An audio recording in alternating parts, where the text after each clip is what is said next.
রাষ্ট্র পরিচালনার নীতি রাজনীতি যেমন নিশ্চিত করে জনগণের অধিকার উন্নয়ন ন্যায় বিচার, তেমনি এর উপর ভর করে চলে অনাচার দুর্নীতি লুটপাট। এর এপিঠে আলো তো অন্য পিঠে অন্ধকার। রাজনীতির এপিঠ ওপিঠ নিয়ে আইবিটিভি যুক্তরাষ্ট্র স্টুডিও থেকে আপনাদের সবাইকে স্বাগত জানাচ্ছি আমি শারমিন চৌধুরী। রাজনীতির এপিঠোপিঠের আজকের আয়োজনে আমার অতিথি আছেন দুজন সম্মানিত অতিথি আছেন সিনিয়র সাংবাদিক এম এ আজিজ এবং আছেন গণমাধ্যম ব্যক্তিত্ব ডক্টর আব্দুল মুক্তুসার। স্বাগত জানাচ্ছি আপনাদের দুজনকে রাজনীতির এপিঠোপিঠের আজকের আয়োজনে। আমি শুরু করি ডাকসুর পরে জাকসু নির্বাচনের ফলাফল অবশেষে এসেছে এবং সেই ফলাফলটা নিয়ে কথা বলতে চাই একটু, কিন্তু তার আগে এই যে অবশেষে আসলো এটা নিয়ে একটু জনাব আমি আজ আপনার সাথে কথা বলতে চাই যে 68% মতো ভোট পড়েছে জাকসু নির্বাচনে, সেখানে 7,500 থেকে 8,000 ভোটার বা শিক্ষার্থী ভোট দিয়েছেন। এই ভোট নিতে 46 ঘন্টার মতো সময় বা তার চেয়ে একটু বেশি সময় লেগেছে এবং আজকেই প্রধান নির্বাচন কমিশনার মোহাম্মদ মনিরুজ্জামান, জাকসু নির্বাচনের প্রধান নির্বাচন কমিশনার, তিনি বলছিলেন যে দুপুরের দিকে বলছিলেন যে বেশ কয়েকজন শিক্ষক বেশ অসুস্থ হয়ে পড়েছেন, আর একজন শিক্ষক তো মারাই গেলেন এই ভোট গণনার প্রক্রিয়ার বিষয়। মানে এত জটিল বিষয়, শিক্ষক মারা যাচ্ছেন, অসুস্থ হয়ে পড়ছেন, এত দীর্ঘ সময় লাগছে। জনাব এম এ আজিজ, এই প্রক্রিয়াটা কেমন হলো? ধন্যবাদ আপনাকে। দেখেন, আমার কাছে মনে হয়েছে সম্পূর্ণ ম্যানেজমেন্ট ফেইলিওর, পরিকল্পনার অভাব। আগে তারা যে একটা গণনা মেশিন আনার কথা ছিল, আমি দেখলাম যে ছাত্র দলের প্যানেলের পক্ষ থেকে অভিযোগ করা হলো সেটা জামাতের পক্ষে কেন, আবার শিবিরের প্যানেল থেকে বলা হলো যে তার ছবি তারেক রহমানের সাথে আছে, বেগম জিয়ার সাথে ইত্যাদি ইত্যাদি। যাই হোক, শেষ পর্যন্ত সিদ্ধান্ত নেয় যে তা হাতে গুনবে। বলেন, এত এত ভোট, এটা কি হাতে গোনা সম্ভব? এবং শেষ পর্যন্ত আমার মনে হয় মানসিক প্রেসারে একটা শিক্ষক মারাও গেছে। এটা একটা ঐতিহাসিক, বাংলাদেশে এরকম ঘটনা ঘটেনি। তার চেয়ে বড় কথা যে যে ফলটা আসলো, আগাগোড়াই একটা ধারণা করা হচ্ছিল যে ঢাকা বিশ্ববিদ্যালয় অর্থাৎ ডাকসুর চাইতে একটা ব্যতিক্রমী ফল হলেও হতে পারে, কিন্তু সেখানে দেখা গেল যে ছাত্র দলের কোনো জায়গা নেই। অর্থাৎ এটাতে মনে হচ্ছে যে ইনস্টিটিউশন গুলো, ধরেন আজকেই আমার দুই আপন ভাস্তি, সে ঢাকা ইউনিভার্সিটির শিক্ষক, ছাত্র দুইজনে, তারা ভোট দিয়েছে। আমি জিজ্ঞেস করলাম, তোমরা কাকে ভোট দিয়েছে? কয় শিবিরকে দিয়েছে। কেন? হ্যাঁ, কয় আমাদের প্রত্যেকটা ফ্লোরে ঠান্ডা পানি গরম পানি দিয়েছে, এবং তারা সবসময়, আমি কারণগুলো জানার চেষ্টা করলাম, যে তারা খুব আন্তরিক ভাবে কথা বলে, এবং ছাত্র দলের ছেলেদেরকে দেখলেই মনে হয় যে গণরুম, গেস্ট রুম, টর্চার সেল এগুলো হবে। এই জন্য একটা মানুষের ভিতরে, সব বন্ধুদের ভিতরে একটাই হলো যে ছাত্র দল যদি যেতে, তাহলে কিন্তু আপনার সেই আগের কালচারে ইউনিভার্সিটি ফেরত যেতে পারে। এটা একটা আতঙ্ক। দুই হচ্ছে যে ছাত্র শিবিরের এবং জামাত মিলে যে পরিকল্পনা এবং কৌশল নিয়েছে, এই কৌশলের কাছে ছাত্র দল হেরে গেছে। কারণটা আপনি দেখেন যে আমিও টকশোতে এসেছি, আমি মিড ক্যারিয়ারের বিএনপির নেতাদেরকে পেয়েছি ইলেকশনের আগে। তখন আমি বললাম যে দেখেন, আপনাদের ছাত্র দল 17 বছর হলে নাই। হ্যাঁ, কারণ পরবর্তীতে আপনারা 6টা হলে কমিটি ঘোষণা করলেন, তখনও কিন্তু তাদের ঢুকতে দেওয়া হলো না যে হলে রাজনীতি থাকবে না।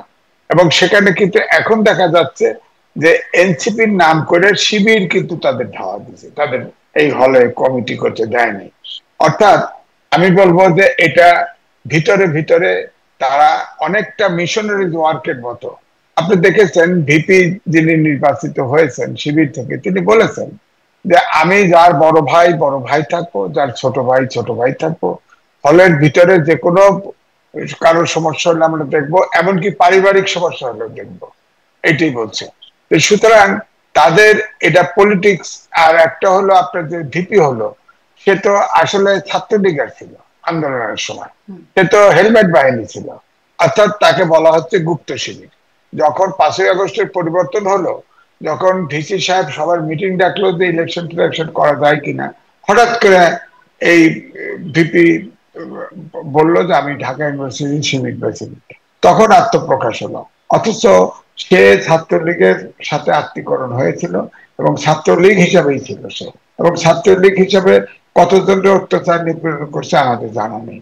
তো যাই হোক, মোটামুটি আমার কাছে মনে হয়েছে যে ছাত্র জনাব দলের আজিজ, একটু পরিকল্পনা। এই প্রশ্নটাকে একটু আপনি করবো যে তাহলে ছাত্রলীগ হিসেবে কতজনকে নির্যাতন করেছে, বা সেই প্রশ্নটি যখন আসছে, আর ছাত্র শিবির হিসেবে আন্তরিকভাবে কথা বলেছে, ছাত্র শিবির হিসেবে পানির ফিল্টার দিয়েছে, এই মানে রূপ বদলানোর কোনো ব্যাপার আছে মনে হচ্ছে?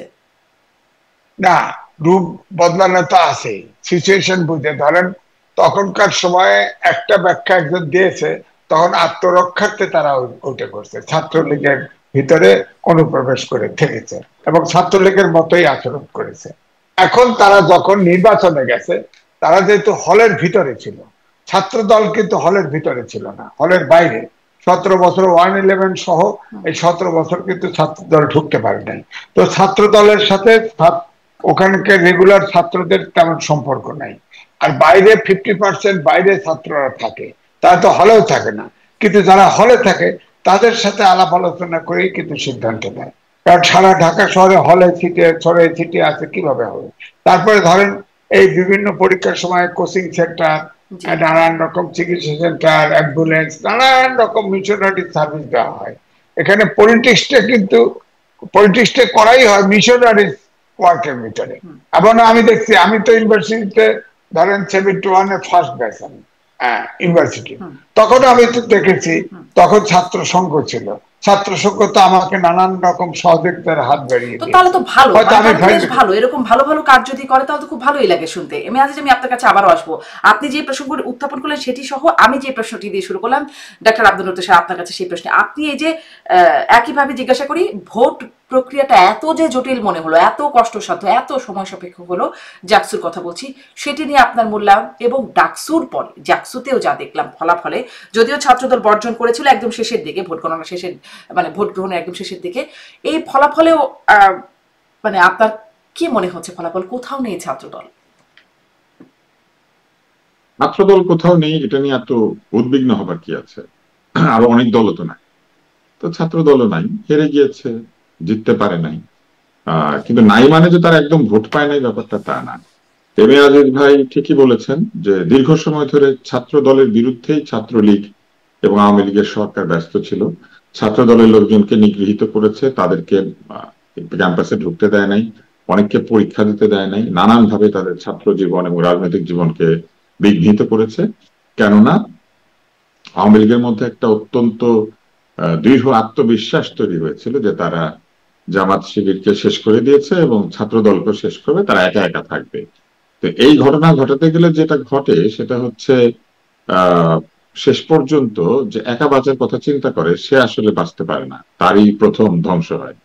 তো ছাত্রলীগের ধ্বংস হয়েছে, আমরা দেখতেই পেয়েছি যে ছাত্রলীগ কিভাবে পলায়িত, লুক্কায়িত, ধিকৃত, নিগৃহীত হয়েছে। এখন এই অবস্থার পরে ঘটনাটা কি ঘটেছে? ছাত্রলীগের মধ্যেই আহ ছাত্র শিবির লুকিয়েছিল এবং ছাত্র শিবির সেটা স্বীকারও করছে। বিভিন্ন জায়গাতে ছাত্র শিবিরের নেতারা ছাত্রলীগ পরিচয়ে ছাত্রলীগের হয়ে ছাত্রলীগের সকল কুকর্মে সহায়তা করে তারপরে বের হয়ে এসে বলেছিলেন যে তারা বাঁচার জন্য, সার্ভাইভালের জন্য এটা করেছেন। কিন্তু ছাত্রদল সেটা করে নাই, ছাত্রদল তাদের নিজের রাজনীতিতে ছিল। কিন্তু ঘটনা যেটা ঘটেছে, ছাত্রদল দীর্ঘ সময় ধরে ক্যাম্পাসে থাকতে না পারার কারণে তাদের যে বিচ্ছিন্নতা তৈরি হয়েছে ছেলে মেয়েদের সঙ্গে, এইটা তাদেরকে ক্ষতিগ্রস্ত করেছে। দ্বিতীয় হচ্ছে ছাত্রদলের সাংগঠনিক শক্তিও আমি মনে করি যে নতুন ভাবে গোছানো প্রয়োজন। এই জন্য যে ছাত্রদলের যারা নেতৃত্ব দেন, কেন্দ্রীয় নেতৃত্ব এবং যেসব রাজনৈতিক নেতা তাদের অভিভাবক হিসেবে কাজ করেন, তারা দীর্ঘদিন ধরে আসলে ছাত্র রাজনীতির যে একটা চেহারা বদলে যাচ্ছিল সেটাকে অনুধাবন করতে ব্যর্থ হয়েছেন। তৃতীয় যেটা ঘটেছে সেটা হচ্ছে আমি বলবো যে প্রশাসনের এক ধরনের পক্ষপাত ছিল। প্রশাসন কিন্তু নানাভাবে আহ ছাত্রদল এবং ছাত্রলীগ বাদ দিয়ে অন্যদেরকে এক ধরনের যে সহায়তা করেছেন, এটা জাহাঙ্গীরনগর বিশ্ববিদ্যালয়ের শিক্ষকদের মধ্যে কেউ কেউ প্রতিবাদ করেছেন এবং ঢাকা বিশ্ববিদ্যালয়েও কেউ কেউ প্রতিবাদ করেছেন। এখন প্রশ্ন হচ্ছে যে তাহলেও কি এই পক্ষপাত না থাকলেও কি ছাত্র শিবির জিততো না? জিততো, কারণ তারা তো আসলে অনেক বেশি ভোট পেয়েছে। কিন্তু একটা বিষয় লক্ষ্য করেন, ছাত্রলীগের সঙ্গে অঙ্গাঙ্গী ভাবে জড়িত থাকা একটি ছেলে অল্প কিছুদিন আগে ছাত্রলীগ ত্যাগ করে ভিপি হয়ে গিয়েছে। তার মানে ছাত্রলীগ যদি আসলে রাজনীতি করতে পারতো, এখন ভোটের জন্য দাঁড়াতে পারতো, হয়তো ছাত্রলীগও ভালো ফলাফল করে ফেলতে পারতো। আমি মনে করি যে বাংলাদেশে যে বিরাজনীতিকরণের প্রক্রিয়া শুরু হয়েছিল এবং বিশ্ববিদ্যালয়গুলিকে যে রাজনীতিহীন ভাবে রেখে দেওয়া হয়েছিল, বিশ্ববিদ্যালয় নির্বাচন না দিয়ে যে দীর্ঘ সময় বিশ্ববিদ্যালয়ের মধ্যে এক ধরনের রাজনীতিবিহীন ছাত্র রাজনীতি তৈরি করা হয়েছিল, এইটা হচ্ছে তার কুপ্রভাব। আওয়ামী লীগ এইসব দায় দায়িত্ব কোনোভাবে এড়াতে পারবে না। আজকে যে প্রবল ভাবে এই অসুখগুলি প্রকাশিত হচ্ছে, নানান ধরনের অ্যানোম্যালি বা স্বাভাবিকতার বিরুদ্ধে এক ধরনের ঘটনা তৈরি হচ্ছে, মানুষের এক্সপেকটেশন বা প্রত্যাশার বাইরে যে ফলাফল তৈরি হচ্ছে, এটার জন্য যারা জিতেছেন তাদেরকে আমরা কোনোভাবেই কৃতিত্ব না দিয়ে থাকতে পারি না। আমি মনে করি শিবিরপন্থী যারা জিতেছেন তাদেরকে ধন্যবাদ জানানো উচিত, অভিনন্দন জানানো উচিত যে তারা রাজনীতি করেছেন, তাদের রাজনীতি সফল হয়েছে। কিন্তু আপনি আমাকে বলেন ক্ষমতায় 16-17 বছর থেকে নিজের শত্রুদেরকে নিজের জঠরে প্রতিপালন করে শত্রু নিধনের নামে প্রকৃত অর্থে যারা সেন্ট্রিস্ট বা লিবারেল পলিটিক্স করেন তাদেরকে বিদায় করে দিয়ে আওয়ামী লীগ শেষ পর্যন্ত যে বিরাট দুইটা রসগোল্লা বলেন, হাট্টিমাটিম ডিম বলেন অথবা মুরগির ডিম বলেন, যেটা অর্জন করলেন, যে ডিম্ব প্রসব করলেন, এই অশ্বডিম্বটি তারা প্রসব করার ব্যবস্থা করে রেখে গিয়েছেন এই বিশ্ববিদ্যালয়গুলিতে। এবং দেখেন, ছাত্র রাজনীতিহীনতার কারণে ছাত্ররা বুঝতে পারে না এখন যে কাকে সে ভোট দিবে। সে পানির মেশিনকে ভোট দেয়, ঠান্ডা পানি গরম পানিকে সে ভোট দেয়। সে মনে করে ঠান্ডা পানি গরম পানি হচ্ছে তার জন্য ভবিষ্যতে ছাত্র নেতৃত্ব তৈরি করার জন্য প্রয়োজনীয়। ধরেন এখন যদি কেউ বিনামূল্যে তাদেরকে 6 মাস খাওয়াতো বিরিয়ানি, আমার ধারণা ভোট সে পেয়ে যেত। অথবা ধরেন কেউ যদি চৌকি, বালিশ, কাঁথা, কম্বল এগুলা কিনে দিত, তাহলেও সে ভোট পেয়ে যেত। তার মানে আমাদের রাজনীতি কোথায় গিয়ে ঠেকেছে? আপনার কোনো রাজনৈতিক বিশ্বাস, কনভিকশন, রাজনৈতিক কোনো পক্ষপাত কিচ্ছু নাই। ঠান্ডা পানি আর গরম পানির বদলে আপনি ভোট দেন। ঠান্ডা পানি আর গরম পানির মেশিনটা টাকাটা কোত্থেকে এসেছিল? কোন সে দল এত আয় করে যে তার ঠান্ডা পানি গরম পানির মেশিন কিনে দিতে পারে? এটাও তো জিজ্ঞেস করতে হবে। কিংবা তারা যে পারিবারিক দায় দায়িত্ব নিয়ে নেবেন এই কথা বলেছেন, যে দরকার হলে পরিবারের সমস্যার সমাধান করে দিবে। এই যে পয়সা বা এই যে টাকার যে একটা উৎস, এই টাকাটা কোত্থেকে আসে? তারা কি করেন আসলে? তারা তো চাঁদাবাজি করেন না, কারণ তারা এটা বলেছেন যে তারা কোনো চাঁদাবাজি করেন না, বাকিতে খান না, অনৈতিক কার্যক্রম করেন না। তাহলে এত টাকা কোত্থেকে আসে যে তারা সকল হলে ঠান্ডা পানি গরম পানি দিতে পেরেছে, সকল ফ্লোরে ফ্লোরে? এইটা আসলে জানতে চাওয়া উচিত। ঠান্ডা পানি গরম পানির মেশিনের দাম কিন্তু কমপক্ষে 12,000 টাকা, যদি সবচেয়ে খারাপটাও দিই। আর সবচেয়ে ভালোটা বা মোটামুটি কাজেরটা দিতে গেলে, টিকবে এরকম দিতে গেলে 18 থেকে 20,000 টাকা, তাই না? এটা হচ্ছে আরেক একটা। দ্বিতীয় হচ্ছে ঠান্ডা পানি গরম পানির মেশিনে যে বিদ্যুৎ খরচ হবে, আহ বিশ্ববিদ্যালয় কি অতিরিক্ত বিদ্যুৎটি খরচ করার পারমিশন দিয়েছে? তাহলে কি বিশ্ববিদ্যালয়ের রুমে রুমে হিটার বসিয়ে রান্না করা যাবে নিজের ইচ্ছা মতো? কিংবা ধরেন মাইক্রোওয়েভ ওভেন রাখা যাবে, ফ্রিজ রাখা যাবে, টিভি রাখা যাবে, এগুলো যাবে? তাহলে ঠান্ডা পানি গরম পানির মেশিনটা কি কর্তৃপক্ষের অনুমতি নিয়ে তারা বসিয়েছিল কিনা, এটাও জিজ্ঞেস করতে হবে। আমরা এই জিনিসগুলি কখনো জিজ্ঞেস করি না, যে আসলে কি এইসব ব্যাপারে কর্তৃপক্ষের এক ধরনের সায় আছে? তাহলে বিশ্ববিদ্যালয় কর্তৃপক্ষ কি করে? ঠান্ডা পানি গরম পানির মেশিন কিনে দেওয়ার ক্ষমতা জাহাঙ্গীরনগর বিশ্ববিদ্যালয়ের নাই? তো জাহাঙ্গীরনগর বিশ্ববিদ্যালয় কি তাহলে হারপিক কেনার ক্ষমতা নাই? কালকে সবাই হারপিক কিনে দিক, তাই না? মজুমদার আসুক হারপিক নিয়ে। তো আমার কথাগুলো শুনতে আপনাদের ভালো লাগবে না, কিন্তু ঘটনা আসলে এইরকম। কর্তৃপক্ষের এবং প্রধান যে রাজনৈতিক দল দেশটি শাসন করেছিল গত 16 বছর ধরে, এদের কুরাজনীতি, অপরাজনীতি এবং রাজনীতি বিবর্জিত একটি সমাজ তৈরি করে স্বৈরতান্ত্রিক আদেশ নির্দেশে ছাত্রদেরকে নিয়ন্ত্রণ করার যে প্রক্রিয়া, এই যে গণরুম, এটা তো পোস্ট ট্রমাটিক স্ট্রেস। মানে গণরুম করেছিল কে? ছাত্রলীগ। এখন সবাই মনে করছে যে ছাত্রলীগ, ছাত্রদল সহ রাজনৈতিক কোন দল আসলেই তারা গণরুম করবে, এবং তারা শিবিরকে রাজনৈতিক দল মনে করছে না, তারা সমাজসেবী সংগঠন বলে মনে তারা করছে। তো আসলে ভিন্ন প্যানেল থেকেও দাঁড়িয়েছে, প্যানেলের নামটাও তো শিবির না, এটাও একটা ব্যাপার। শিবির তারা দেয় নাই, ঠিক আছে, দিল না, কিন্তু লোকে চিনে না তাদেরকে, তারা কোন দল বা কি। প্যানেলের নাম বদল করে দিলে তো হয়ে গেল। কিন্তু দেখেন, তারা শিবিরকে মনে করছে সমাজসেবী সংস্থা, মানে পরোপকারী একটি সংস্থা। তাদের কি রাজনীতি নাই? তারা কি কোনো রাজনৈতিক দলের লেজ না? অবশ্যই তারা রাজনৈতিক দলের লেজ। কিন্তু দেখেন, সামান্য পানির মেশিন বা এইসব দিলে টিলে পরে ছেলেমেয়েরা ভুলে যাচ্ছে আসলে ছেলে মেয়েদের মধ্যে ডিপলিটিসাইজেশন হয়ে গিয়েছে। তারা রাজনীতি কি জিনিস তারা জানে না। তার আজকে সকালে কিন্তু ডিম ভাজি দেয় ভালো করে 1 প্লেট খিচুড়ির সাথে, তারা ওইটাকে মনে করছে যে উনি তো অনেক উপকারী, আমাকে ডিম ভাজার খিচুড়ি দিয়েছে।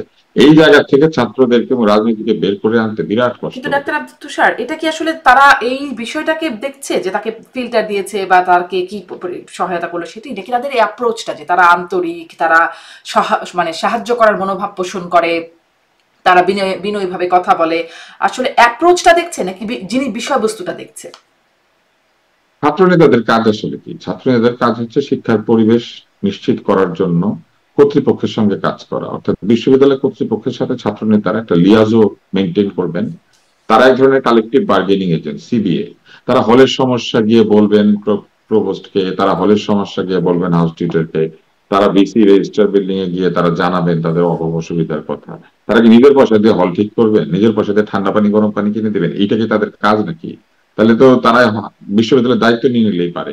যত বাতি ফিউজ হবে তারা লাগাবেন, যত চকি ভাঙবে তারা দিয়ে দিবেন, তাই না? এই যে দান খয়রাতের রাজনীতি, এটা তো ছাত্র রাজনীতি না। আপনি আপনার সমতীর্থ বা সতীর্থ যারা যারা একই সঙ্গে পড়াশোনা করতে এসেছেন জাহাঙ্গীরনগরে, আপনারই মতো পরিবার থেকে এসেছেন, হঠাৎ আপনারা তাদেরকে এই যে বিভিন্ন ধরনের সুবিধাদি নিজের দলের উদ্যোগে করে দিতে শুরু করেছেন। এইটা করার কাজ তাদের না, এটা করার কাজ সমাজসেবী সংগঠনের, যেটা হচ্ছে মনে করেন রোটারি, লিও, লায়ন্স, এদের। তো ঠিক আছে, ভালো কথা, ছাত্র নেতারাও এই দায়িত্বটা নিয়েছেন, তারা সমাজ সেবা করছেন, খুবই ভালো কথা, এতে কোনো অসুবিধা নাই। কিন্তু সমাজসেবী সংগঠনের প্রতিনিধিরাই ছাত্র রাজনীতির কর্ণধার হবেন, এটা যদি হয়, তাহলে কালকে কিন্তু ধরেন এনজিও ভিত্তিক একটি রাজনৈতিক সংঘ তৈরি করলে ছাত্র রাজনীতির ভিতরে, ধরেন বাংলাদেশে যারা বৃহৎ এনজিও আছে তারা মনে করেন ঠিক করলো যে আমরা কিছু ছাত্র নেতা তৈরি করি, এবং তারা আরো ভালো পানির মেশিন, বিশুদ্ধ পানির মেশিন, টয়লেটে হাই কমোড, তারপরে ধরেন জানালার পর্দা, তারপরে ধরেন বিছানা বালিশ তোষক, তারপরে ধরেন ক্যান্টিনে ভালো খাবারের ব্যবস্থা, ফ্রিজ, টিভি, এয়ার কন্ডিশন দিয়ে দিল। তো তাহলে কি ভোট পাবে ওরা? এইভাবে যদি ভোট আদান প্রদান হয়, তাহলে বুঝতে হবে যে বাংলাদেশের রাজনীতি বিনষ্ট হয়েছে। এখানে রাজনৈতিক কোনো বিশ্বাস বা রাজনৈতিক কনভিকশন থেকে ভোট আদান প্রদান হচ্ছে না। হ্যাঁ, মনে করেন আপনি শারমিন চৌধুরী, আপনাকে আমি একটা গিফট পাঠালাম, আপনি আমার পক্ষে চলে আসলেন, ব্যাপারটা এরকম হয়ে গেল না? আচ্ছা, এটি খুবই একটা গুরুত্বপূর্ণ জায়গায় কথা বলেছেন। আমি এই পয়েন্টটিতে আসবো। আমি এটির সাথে সাথে জানাবি আমি আজিজকেও এই বিষয়টি মাথায় রেখে এই প্রশ্নটা করছি যে আপনিও বলছিলেন যে ছাত্র দল শুনলেই সেই গণরুম, চাঁদাবাজি, ওই বিষয়গুলো জাতীয় রাজনীতির ক্ষেত্রেও কি একটু যোগ করে বলবেন আপনি যে জাতীয় রাজনীতিতে ভোট দেওয়ার ক্ষেত্রেও কি মানুষের এই বিষয়গুলো মনে আসবে যে ছাত্র দল বা যুব দল বা বিএনপি যখন আসে তখন এই চাঁদাবাজি, দখলবাজি, টেন্ডারবাজি ইত্যাদি বিষয়গুলোর কথা মনে পড়ে যায়। অন্যদিকে জামাতে ইসলাম, তাদের কথা, তাদের জন্য আবার কি মনে পড়ে? এই বিষয়গুলো কি জাতীয় রাজনীতিতেও প্রভাব ফেলবে? যেই মনস্তত্ত্বটা আসলে জাকসুতে কাজ করবে, এই মনস্তত্ত্ব। এখন আপনাকে এভাবে দেখতে হবে যে জামাত ইসলাম শিবির মানে একটা এনজিও প্যাটার্নের রাজনৈতিক দল, ইসলামিক রাজনৈতিক দল। আপনি সেখানে অ্যাম্বুলেন্স চাল পাবেন, আপনার সমস্যা পেলে পাবেন। অর্থাৎ যদি আপনি জামাত বা শিবির হন, তাদের সদস্য হন, আপনি যে কোনো সময়ে তাদেরকে পাবেন। এটা একটা স্বেচ্ছাসেবী সংগঠন বা এনজিও সংগঠনের মতো ধরে নেন। এবং তাদের প্রচুর ফান্ড আছে, বিভিন্ন প্রসেস থেকে তাদের ফান্ড আসে। এমনকি ধরেন তাদের নিয়ন্ত্রিত যত প্রতিষ্ঠান আছে, সেই প্রতিষ্ঠানে যারা চাকরি করে তাদের কাছে কিন্তু বাসরা নেন, চারা নেন। হ্যাঁ, তো তো এটা কিন্তু আমি যেটা বলার চেষ্টা করেছি, এটা কিন্তু ডিসপলিসাইজড হয়ে যাচ্ছে। অর্থাৎ ছাত্ররা কিন্তু পলিটিক্স দেখছে না। আমরা তো গণতন্ত্র চাই, দেশের মানবিক বাংলাদেশ চাই, আইনের শাসন চাই, সুশাসন চাই।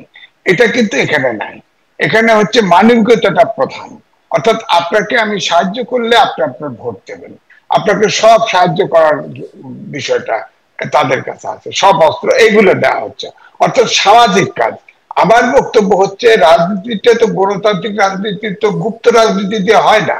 সুতরাং আমাদের দেশে এখন প্রয়োজন একটা আইন করা, যে গুপ্ত রাজনীতি চলবে কি চলবে না, গুপ্ত রাজনীতি কি গণতান্ত্রিক রাজনীতিকে প্রমোট করে কিনা।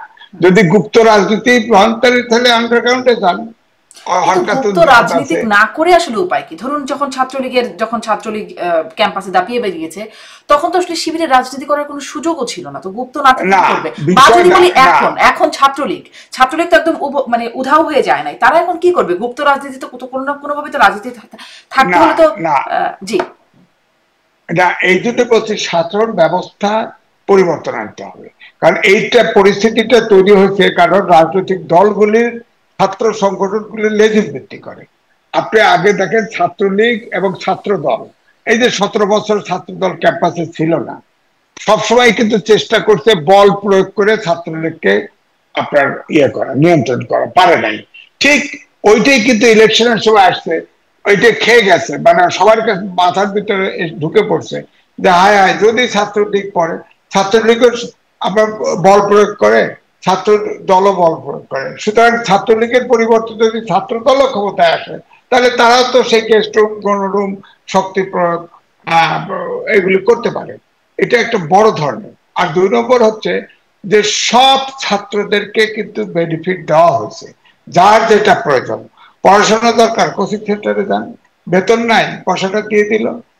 আপনার গরম পানি নাই, দিল। ঠান্ডা পানি নাই, দিল। আপনি অসুস্থ হলেন, অ্যাম্বুলেন্স হলো, দরকার দিল, হসপিটালে দিল।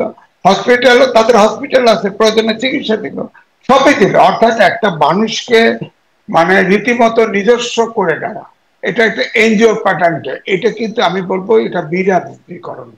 তো এই ধরনের রাজনীতি চলবে কিনা, এদেশে আইন হওয়া উচিত এবং সিদ্ধান্ত হওয়া উচিত। এই ধরনের যে রাজনীতিতে গুপ্ত সমস্যা কোথায় জনাবে মেয়াজিজ? মানুষ যদি উপকৃত হয়, সেবা লাগলে সেবা পায়, ক্ষুধা লাগলে খাবার পায়, গরম পানি ঠান্ডা পানি পায়, বা যাবতীয় যেটির কথা ডাক্তার তুষার বলছেন, যদি এই বিষয়গুলো সব পেয়েই যায়, তাহলে তার সমস্যা কি? তাহলে সমাজসেবা যত প্রতিষ্ঠান আছে, সমাজসেবা অধিদপ্তরটাকে বন্ধ করে দেন। তারপরে যত এনজিও আছে, যত সমাজসেবী প্রতিষ্ঠান আছে, সব বন্ধ করে দেন। তাই তাদের দরকার নাই। রাজনৈতিক দলগুলো একে করুক, পলিটিক্স বাদ দিয়ে এটাই করুক, সমস্যা কি? সমস্যা তো নাই। তো সুতরাং আপনার গণতন্ত্রের তো সংজ্ঞা আছে। গণতন্ত্র, আইনের শাসন, সুশাসন, এগুলোকে বাইপাস করে আমি ব্যক্তি আপনাকে ভিন্ন অ্যাঙ্গেলে হেল্প করলাম, এটা তো গণতান্ত্রিক রাজনীতিতে হয় না। তারা তো সুতরাং এতদিন কিন্তু আপনাকে পলিটিক্সটা করবার সুযোগ পায় না। মানে আমি একটু জাস্ট আর্গুমেন্টের জায়গায় যাওয়ার চেষ্টা করছি, যে তারা তো খুব বেশি রাজনীতি করবার সুযোগ পায় না, এখন না কেবল পেলো, তো তাদের দেখার না এখন না, সময় আসে। ঠিক আছে, হ্যাঁ, আমি ঠিক আছে, তারা যে সুযোগ পায় নাই, ছাত্র দলও পায় নাই, ছাত্র শিবিরও পায় নাই। কিন্তু দুটো দলের ভিতরে পার্থক্য দেখেন। ছাত্ররা ক্যাম্পাস, ছাত্র দল ক্যাম্পাসের বাইরে আছে, কিন্তু ছাত্র শিবির হলেই ছিল, ক্যাম্পাসেই ছিল, কিন্তু আন্ডারগ্রাউন্ডে ছিল, অর্থাৎ ছাত্রলীগের ভিতরে ঢুকেছিল। আমার বক্তব্যটা এখানে, যে আপনি যেটা বলছেন যে তারা চাপে ছিল, হ্যাঁ, ছাত্র দল, ছাত্র শিবির চাপে ছিল, এটা হওয়া উচিত ছিল না। গণতান্ত্রিক রাষ্ট্রে এটা হবে কেন? এই জন্যই তো সরকার পালায় গেছে বাধ্য হয়ে, সরকারকে তাড়াই দিচ্ছে তো ছাত্ররা। আরেকটা দেখেন, খেয়াল করে দেখেন, এই যে এনসিপির একটা প্যানেল ছিল, আপনি খেয়াল করে দেখেন, ছাত্র দলও নাই, অন্য কেউ নাই, খালি শিবির প্যানেল নিয়ে গেছে। আবার এনসিপি যে আমরা যে এত লম্পজম্প দেখি, এখন তো ভার্চুয়ালি যে ছাত্র দলদের 6টা হল কমিটি করলো, তারা বললো হলে রাজনীতি হবে না, এনসিপির নামে কিন্তু তাদের ধাওয়া দিয়ে। এটাও তো একটা গুপ্ত আক্রমণ, এনসিপির নাম দিয়ে হয়েছে। হ্যাঁ, আমরা মনে করছি যে এনসিপির এখন যে আন্দোলন করছে, অভ্যুত্থান করছে, তাদের কতটা ছাত্র আছে, তারা তো তাদের কোনার ভিতরেই নেই। অর্থাৎ এনসিপি কিন্তু একদমই নিঃশেষ হয়ে গেছে, ছোট হয়ে গেছে। আবার দেখেন, গুপ্ত রাজনীতি করে শিবির সামনে চলে আসছে, ছাত্রলীগ তো নিষিদ্ধ ঘোষণা করে আছে, ছাত্র দল হলের বাইরে চলে গেছে। আপনি ছাত্র দলের আগের ক্যারেক্টারটা দেখেন, আগে কিন্তু ছাত্র দল অত্যন্ত শক্তিশালী ছিল, কারণ তখন ছাত্ররা ছাত্রদের নেতা নির্বাচিত করত। এখন কিন্তু আপনার একজন, আমার একজন, অমকের একজন খাতির, অমকের খাতির মিলে একটা প্যানেল করে দেওয়া হলো। দেখা গেল যে তার ছেলে আছে, নাতি আছে, সেও নেতা, এরকম ভাব। তো ছাত্রদেরকে তো ছাত্র পলিটিক্স, শেখ হাসিনাও কিন্তু বলছিল যে এত বছর বয়সের উপরে ছাত্র রাজনীতি করতে পারবে না, একটা সিলিং কিন্তু দিয়েছিল। কিন্তু তাদেরকে ব্যবহার খারাপ করেছে, তাদেরকে হেলমেট পরেছে, নির্যাতন করেছে, এই জন্য কিন্তু ছাত্রলীগ আগে নিষিদ্ধ হয়ে গেছে। কিন্তু আপনার ছাত্র শিবির কিন্তু কিছু করে নাই, কিন্তু ছাত্র শিবির ছাত্রলীগ হয়ে, ছাত্রলীগ যা করেছে তারা তাই করেছে, কিন্তু ভোটটা নিয়ে গেল কৌশল এবং নানান পরিকল্পনা করে ভোটটা নিয়ে গেল। সাধারণ এই প্রশ্নটা ছাত্রদের ভোটটা। করছিলাম যেটা, সেটাই আবারও রেখে যাই, আসবো আপনার কাছে, যে তাহলে এই রকম কৌশল জাতীয় নির্বাচনেও নিশ্চয়ই তাদের কোনো না কোনো কৌশল আছে, এরকম কৌশল সেই নির্বাচনেও কার্যকর হবে কিনা, বা যেই বিষয়গুলো ভোটারদের মনস্তত্ত্বেও যেই বিষয়গুলো কাজ করেছে যার কারণে শিবির জয়ী হয়েছে, সেই মনস্তত্ত্বটা জাতীয় নির্বাচনেও কাজ করবে কিনা, এই প্রশ্নটা আমি আপনার কাছে করতে চাই, এবং এই প্রশ্নটা জনাব আব্দুল তুষার আপনার কাছেও। কিন্তু তার আগে একটু এটা শুনি, যে যেহেতু বিশ্ববিদ্যালয়ের নির্বাচনগুলো নিয়ে কথা বলছি, যে দেখলাম আমরা শিবিরের জয় জয়কার, দুই ডাকসু জ্যাকসু দুখানেই দেখলাম জয় জয়কার, সামনে আসছে ডাকসু, সেখানেও হয়তো কি হয় জানি না, দেখা যাক। তো এটি আসলে শিবির মানে জামায়াত কি বার্তা দিল, কি বার্তা পেল, বিএনপি কি বার্তা দিল, কি বার্তা নিজেরা পেল, আর এনসিপি যাদের কথা জনাবে মেয়াজিজ বলছেন নিঃশেষ হয়ে গেছে, তাদেরও আসলে কি অবস্থান, তারা কি বার্তা দিল আর নিজেরা কি বার্তা পেল বলে মনে হয়? কারণ এরাই তো প্রথম সারির দল, তাই জিজ্ঞাসা। জি, আগে যেটা বলেছেন সেটা দিয়ে শুরু করা উচিত, যে ছাত্রদল কেন কমিটি করতে পারবে না, বা হলে কেন কোনো রাজনৈতিক কমিটি হবে না, যেখানে শিবির সদর্পে ঘোষণা দিচ্ছে যে তারা শিবির সমর্থিত বা শিবিরেরই লোক তারা, এবং আপনারাও আমরাও সকলেই বলছি যে শিবির জিতেছে। তো যদি বিজয়ী হয় শিবির, আমরা পরাজিত হয় ছাত্রদল, তাহলে কমিটি করতে পারবে না কেন? কমিটি করতে বাধ্য হওয়ার কারণ কি? কারণ হচ্ছে কমিটি করলেই সেই কমিটি একটা কাজ করবে হলের মধ্যে, এবং সেই কাজের সুযোগ ছাত্রদলকে দেওয়া হয় নাই। এনসিপি হোক বা সাধারণ ছাত্র জনতা নাম দিয়ে যে তাদেরকে ধাওয়া দেওয়া হয়েছে, হঠাৎ যে রাতের 12টার সময় আহ মেয়েরা নেমে এসেছিল রাস্তায় যে না আমাদের হলে কমিটি হবে না, এইসব বলতে, এই বিষয়গুলো যে উদ্দেশ্যমূলক সেটা তো বোঝা গেছে। এখন ধরেন রাজনৈতিক পরিকল্পনা সব দলেরই থাকতে পারে, সামনে জাতীয় রাজনীতিতেও এই ধরনের কোন রাজনৈতিক পরিকল্পনা তার সাফল্য ব্যর্থতা আমরা দেখতে পারতে পারি, কিন্তু এটা কোনো অন্যায় কিছু না। রাজনৈতিক পরিকল্পনা যে কোনো দলের থাকতে পারে, কারণ তারা পরিকল্পনার মাধ্যমে বিজয়ী হবেন, তারা তার মারামারি করে বিজয়ী হবেন না। ভোট নিবেন, ভোটের মন যেভাবে জয় করা যায় সেভাবে জয় করার চেষ্টা করবেন। কিন্তু যেখানে সমস্যা সেটি হচ্ছে যে আপনি যদি লক্ষ্য করেন দেখবেন যে ছাত্রলীগ ছাত্র দল এই যে রাজনীতি, সেই রাজনীতিতে মাদার পার্টি তাদের নেতা নেত্রী ঠিক করার ব্যাপারে প্রভাব বিস্তার করে। কোন এক বৃদ্ধ ডেটা এক্সপায়ার্ড নেতা ঠিক করে যে ছাত্রলীগের সভাপতি কে হবে। এখানে ওবায়দুল কাদের গ্রুপ, নানক গ্রুপ, এরকম গ্রুপ আমরা দেখেছি। আবার এদিকে এই পাশেও আমরা ছাত্র দলও দেখেছি, ছোটখাটো গ্রুপিং বা বৃহৎ গ্রুপিংও দেখেছি। তো এই যে আমি দু একজনের নাম বললাম, এরা কবে কোন কালে ছাত্রলীগ এর নেতা ছিলেন, ছাত্র নেতা ছিলেন, সেই জিনিস কাজে লাগিয়ে তারা মাতব্বর হয়ে তারা সমস্ত কমিটি ঠিক করে দেন। কমিটি তৈরি করার সময় টাকা পয়সা লেনদেন হয়। এই যে জিনিসগুলি, এইগুলি এই দলগুলিকে, এই বুর্জোয়া রাজনৈতিক দলগুলির যে কমিটি, সেগুলিকে ক্ষতিগ্রস্ত করেছে। আপনি দেখেন কমিউনিস্টদের হয়ে রাজনীতি করা মেঘমল্লার এতগুলি ভোট পেয়েছে, শামীম একজন স্বতন্ত্র প্রার্থী, সে ঢাকা বিশ্ববিদ্যালয়ে এতগুলি ভোট পেয়েছে। কারণ কি? এর কারণ হচ্ছে যে এই যে উপর থেকে চাপিয়ে দেওয়া নেতৃত্ব, এটা বন্ধ করতে হবে। রাজনীতিতে জনপ্রিয় নেতাকে জনপ্রিয়তার মাধ্যমে ছাত্রদের মধ্য থেকে উঠে আসতে দিতে হবে। একেবারে নিষিদ্ধ করে দিতে হবে যে কোনো ছাত্রের যদি পুনর্ভর্তি থাকে তাহলে সে ইলেকশন করতে পারবে না। তুই বাবা ভর্তি হওয়া আরেকবার, তুই ফেল করেছিস বা যে কোনো কারণে পুনর্ভর্তি নিয়েছিস, তুই পড়ালেখা কর, তুই তো আদু ভাই। আদু ভাইয়ের আবার রাজনীতি কি? রেগুলার স্টুডেন্ট না হলে তাকে কোনোভাবেই ভোটে দাঁড়াইতে দেওয়া উচিত না। রেগুলার স্টুডেন্ট ভোটে দাঁড়াবে, সে সময় মতো পাস করবে, চলে যাবে। আদু ভাইয়েরা বসে থাকে বা আদু ভাই হয় ইচ্ছা করে, এবং এটা কিন্তু আমাদের সময় রাজনীতির খেলা। আপনি দেখবেন মান্না সাহেব এসে একবার চিটাগাঙে ইলেকশন করে আবার ঢাকায় এসে ইলেকশন করেছেন। আমরা তখন ভাবতাম এগুলো স্বৈরাচারের বিরুদ্ধে বিরাট প্রতিবাদ, আসলে এগুলো অপরাজনীতি। এবং একইভাবে বাবলু সাহেবও করেছিলেন, তারপরে একইভাবে মোশতাক ভাইও করেছিলেন। হ্যাঁ, সুলতান মোহাম্মদ মনসুর এক প্রাপ্তবয়স্ক লোক, সেই লোক এসে এই কাজ করেছিলেন। এরা সব ছাত্রত্ব ত্যাগ করে এক একজন আঙ্কেল ছিলেন তখন, কিন্তু আমরা বুঝতাম না। আসলে আমরা ভাবতাম যে এরশাদ তাড়াতে হলে আঙ্কেল লাগে, কিন্তু এখন তার এরশাদ তাড়ানোর জায়গা নাই, এখন আঙ্কেল লাগে না। কিন্তু আঙ্কেলরা এখনো বিভিন্ন জায়গাতে বসে পড়েছে। এখন তারা, আমিও আজকে ছাত্র রাজনীতি করলে হয়তো কোন একটা দলে গিয়ে ছাত্র বা যুবদের নেতা হয়ে বসে পড়তাম, যেটা খুবই হাস্যকর আর কি। এই হাস্যকর রাজনীতি প্রবণতার থেকে কিন্তু শিবির আলাদা, এটা চিন্তা করতে পারবে। শিবিরের নেতৃত্ব কিন্তু কারো বাপ মা দিয়ে ঠিক হয় না।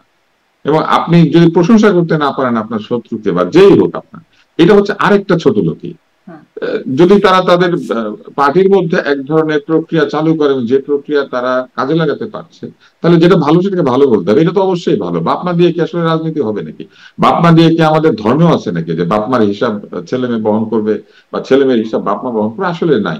উন্নত বিশ্বে তাকান, ট্রাম্পের বাবা কে, তাই না? ওবামার বাবা কে, ক্লিন্টনের বাবা কে, মার্গারেট থাচারের বাপ কে? আমরা তো তাদের আব্বাদেরকে চিনি না। কিন্তু আমরা এখানে আমাদের ছাত্র রাজনীতি বলেন আর রাজনীতি বলেন, সবার আব্বা আম্মা 14 গোষ্ঠীর নাম জানি।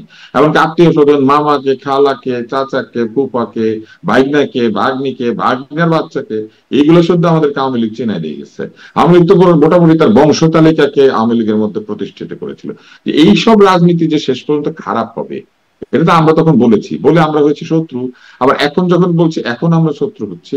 এনসিপি কেন পারে না? এনসিপি না পারার কারণ হচ্ছে এনসিপি তো কোনো ছাত্রদের রাজনৈতিক দল না।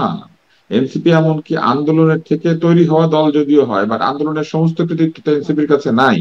এই শিবির আন্দোলন করেছে, ছাত্র দল আন্দোলন করেছে, যারা অন্যান্য বিরোধী শক্তি তারা আন্দোলন করেছে। আন্দোলনের পরে সেই সব তরুণরা যার যার দলে ফেরত গিয়েছে।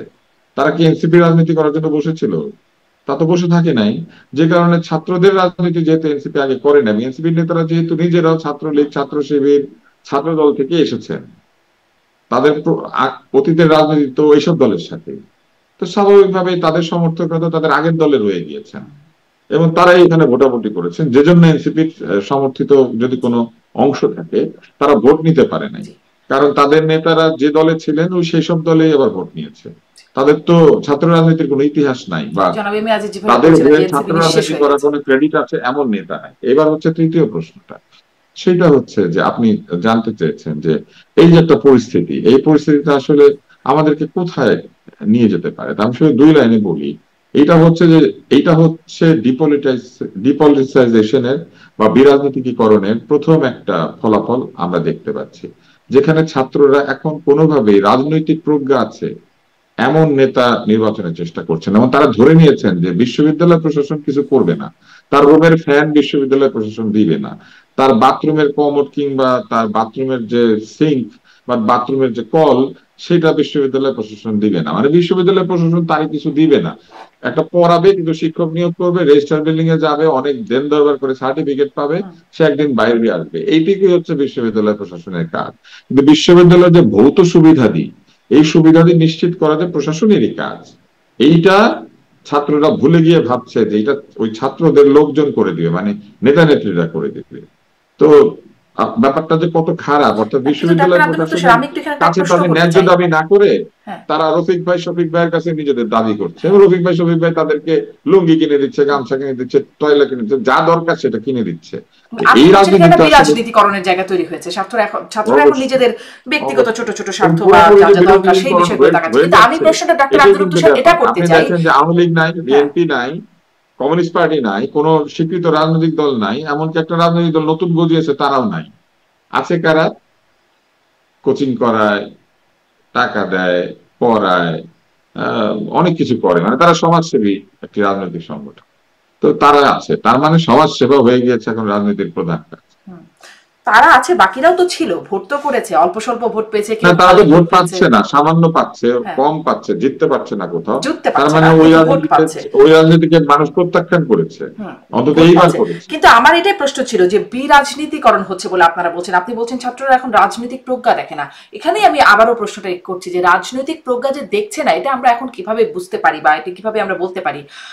রাজনৈতিক প্রজ্ঞা দেখানোর সময় তো সামনে নাকি, যখন তারা কাজ করবে না নেতা না, হিসেবে। আপনি এদের এই যে বক্তৃতা দেখেছেন শারমিন চৌধুরী, হ্যাঁ আপনি এই যে এতগুলি যে প্রার্থী দাঁড়িয়েছেন, একমাত্র শামীম ছাড়া আরেকটা নাম বলেন তো, সুন্দর করে কথা বলতে পারে, প্রচুর পড়াশোনা করে, কিংবা তাদের বক্তৃতার মধ্যে এক ধরনের দূরদর্শিতা, বুদ্ধিমত্তা, প্রশ্নোত্তর যখন হয়েছে সেই প্রশ্নের উত্তরের ক্ষেত্রে তাদের প্রত্যুৎপন্ন মতিত্ব, অর্থাৎ প্রেজেন্স অফ মাইন্ড, তাদের ভাষা ব্যবহারের দক্ষতা, আপনি বলেন তো আরো 10-12টা নাম আমি শুনি একটু, তাইলে তো বোঝা যায় একজন নেতা ভবিষ্যতে, আমরা ধরে নেই যে ছাত্র নেতারা ভবিষ্যতে আমাদের রাজনৈতিক নেতা হবেন, তারা এটা প্রথম পার্ট, এবং এই ছাত্র নেতারা ভবিষ্যতে আমাদের রাজনীতির ময়দানে আসবেন এবং আমাদের রাজনীতিকে পরিবর্তন করবেন। তো এরা ছাত্র অবস্থাতেই তো এদের এই বক্তৃতা দেওয়ার দক্ষতা তৈরি হয় নাই, লেখাপড়া খুব একটা করে বলে মনে হয় না, বা পড়াশোনার বাইরে অন্য বইপত্র পড়ে বলে মনে হয় না তাদের কথাবার্তায়। তাদের যে একজনের সঙ্গে আরেকজনের আক্রমণ ও প্রতি আক্রমণের ভাষা, সেই ভাষাও যে খুব সুললিত সেটাও মনে হয় না। এরকম সবার কথা বলছি না, আছে, যেমন আমি নাম বলতে পারি, আমি মেঘ মোল্লারের বক্তৃতা বা কথাবার্তা, ও যখন যুক্তি দিয়ে কথা বলে যথেষ্ট যুক্তি দিয়ে কথা বলে, এরকম আরো কিছু দুই পাঁচজন যে নাই তা না। কিন্তু আপনি বিজয়ী প্রার্থীদের বলেন তো, আপনি একটা আয়োজন করেন না, আপনি এই অনুষ্ঠানে এনে তাদের সাক্ষাৎকার নেন, আপনি সাক্ষাৎকার নিলে টের পাবেন যে আসলে যে ধরনের ভবিষ্যৎমুখী রাজনৈতিক প্রজ্ঞা নিয়ে এই ছাত্র নেতারা ডাকসু চাকসু রাকসু এই জাকসু সব জায়গাতে আসবেন বলে আমরা মনে করছি, আপনার কি মনে হয় যে আসলে সেই রকম দেখা আপনি পেয়েছেন? আপনার দেখে মনে হচ্ছে এই হচ্ছে ভবিষ্যতের বিল ক্লিন্টন। কিন্তু বারাক ওবামা যখন তার ফ্র্যাটার্নিটি, স্টুডেন্ট ফ্র্যাটার্নিটি নির্বাচন করে, তখন থেকে ছাত্ররা তাকে মনে করেছে যে যে ছেলে এরকম বক্তৃতা দেয় সে একদিন সেনেটর হবে, সে একদিন অথবা কংগ্রেসম্যান হবে, সে একদিন গভর্নর হবে, অথবা সে একদিন প্রেসিডেন্ট হবে। জি, কিন্তু মানে আপনি বলেন তো, গণতন্ত্র তো আপনি আবার বলেন এটাই তো যে এখান থেকে ছাত্ররা যা একজনের মনে নাম করছে। বলেন সারা বাংলাদেশের নেতা হবে আপনার মনে হচ্ছে, একটা নাম বলেন তো। মানে জাতীয় আমার কি মনে রাজনীতির হচ্ছে নেতা সেটা তো হিসেবে আসলে খুব ম্যাটার করে না, বা তখন আপনারও কি মনে ঘরে হয় ঘরে, সেটাও ম্যাটার করে না। তখন যারা বাংলার ভোট ঘরে দেবে ঘরে ভোটার তারা পানির যা মেশিন মনে ঠান্ডা করছে। হবে, গরম হবে, তাই না?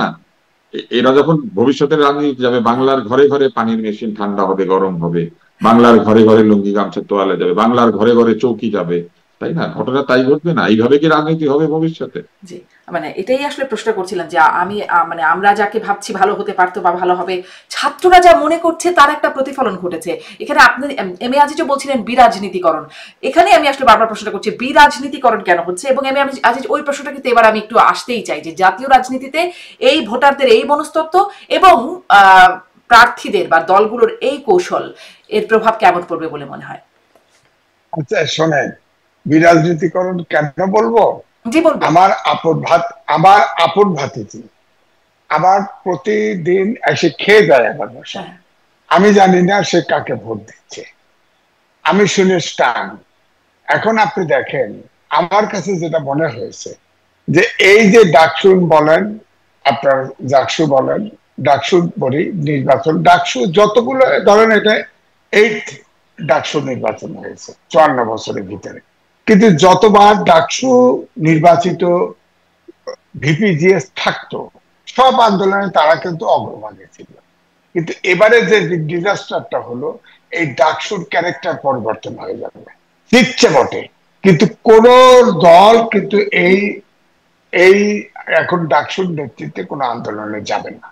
আর এই ডাকসু যে ক্যারেক্টার, যেটা ইলেকশনে যেটা দেখালো, এবং জামাতের সাথে যেটা বললাম যে কৌশল এবং পরিকল্পনা, তারা এটা ঠিক ইমোশনাল, অর্থাৎ নানান রকম সামাজিক কর্মকাণ্ড দিয়ে এই ছাত্রদেরকে মোটিভেট করবে, এবং শেষ পর্যন্ত দেখবেন দেশটা ডিপলিসাইজড হয়ে একটা ইমোশনাল জাতিত্ব তৈরি হবে, যে এরকম পাইলে ভালো হয়। আপনি বরাবরই যদি দেখা যায় গরম পানি পাইলে ভালো, ঠান্ডা পানি পাইলে ভালো, আমার চিকিৎসা হলে আমাকে হসপিটালে নিয়ে যায়, পড়াশোনার বেতন না দিতে পারলে আমার বেতন দিয়ে দেয়, তাই তো ওইভাবেই ছাত্ররা অভ্যস্ত হবে। তাহলে তো এটা ডিপলিটিসাইজ হলো না, পলিটিক্স এখানে কোথায়? কিন্তু ছাত্রদের তো ডাকসুতে গঠনতন্ত্র আছে, গঠনতন্ত্র অনুযায়ী যেটা আছে সেই কাজটা করবে। গঠনতন্ত্রে তো কম নাই, প্রয়োজনে অ্যাড করবে। গঠনতন্ত্রের বাইরে গরম পানি দেওয়া এটা তো কোনো রাজনীতির অংশ নয়। এটা সমাজসেবা হলে সমাজসেবা করুক, সমাজসেবা অধিদপ্তর আছে, তারও অধীনে কাজ করুক না, তাতে তো বাধা নাই, সমাজসেবা করার কোনো তো বাধা নাই। কিন্তু যেখানে রাজনীতি আছে, সেখানে রাজনীতির বাইরের অ্যাক্টিভিটি চালানোই আমার বক্তব্য হচ্ছে যে সেটা উচিত না, সেটাই বিরাজনীতিকরণের অংশ, এবং সেটা অ্যালাউ করা উচিত না।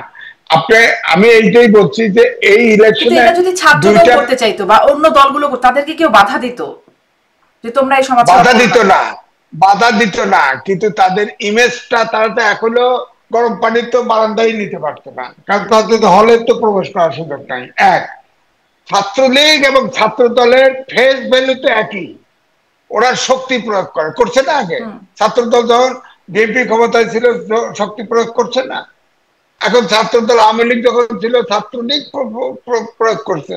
কিন্তু ছাত্রলীগ যখন আওয়ামী লীগ ক্ষমতায় ছিল, ছাত্রদল কিন্তু ছাত্রলীগের ভিতরে ঢোকে নাই। আবার বিএনপি যখন ক্ষমতায় ছিল, ছাত্রদল যখন বল প্রয়োগ করছে, ছাত্রলীগ কিন্তু বিএনপির ছাত্র দলের ভিতরে ঢোকে নাই। কিন্তু এখন এবারে কিন্তু ছাত্র শিবির, তারা কিন্তু ছাত্র দল লীগের ভিতরে ঢোকা ছিল। এবং এই জন্য বলা হয়, আমি বলছি যে গণতান্ত্রিক রাজনীতিতে গুপ্ত রাজনীতি চলতে পারে না, এটা আইন করে নিষিদ্ধ করা উচিত, আইন করে। তাহলে তো আপনি বলেন হিল ট্যাক্সে তো বহুত বহুত পার্টি স্বাধীনতা চাচ্ছে, স্বায়ত্তশাসন চাচ্ছে, ওরা কেউ মিজোরাম, কেউ তিব্বতে পালিয়ে থাকে, তাদেরকেও অ্যালাউ করেন, এটাও তো গুপ্ত রাজনীতি, তাদেরকে তো আপনি প্রকাশ্যে নিতে পারছেন না।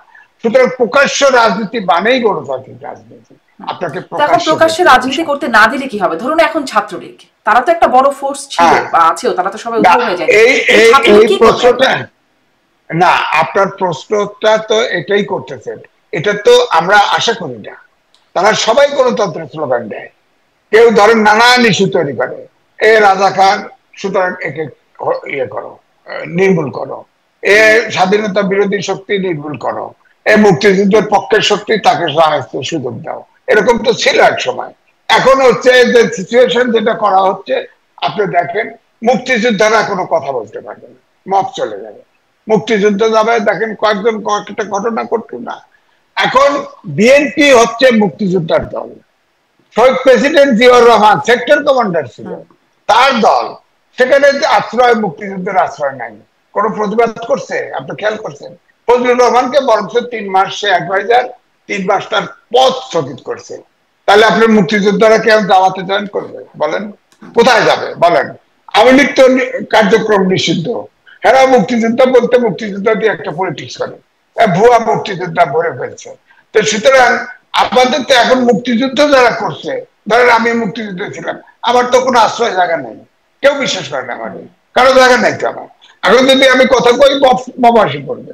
হ্যাঁ, অর্থাৎ মুক্তিযুদ্ধের কোনো বয়ান বাংলাদেশে থাকবে না, এরকম একটা পরিস্থিতি তৈরি হয়েছে। শুধু কি মানে মবের ভয় পাচ্ছে থাকে, নাকি আসলে গ্রেপ্তারের ভয়ও আছে সাথে সন্ত্রাস দমন আইনে?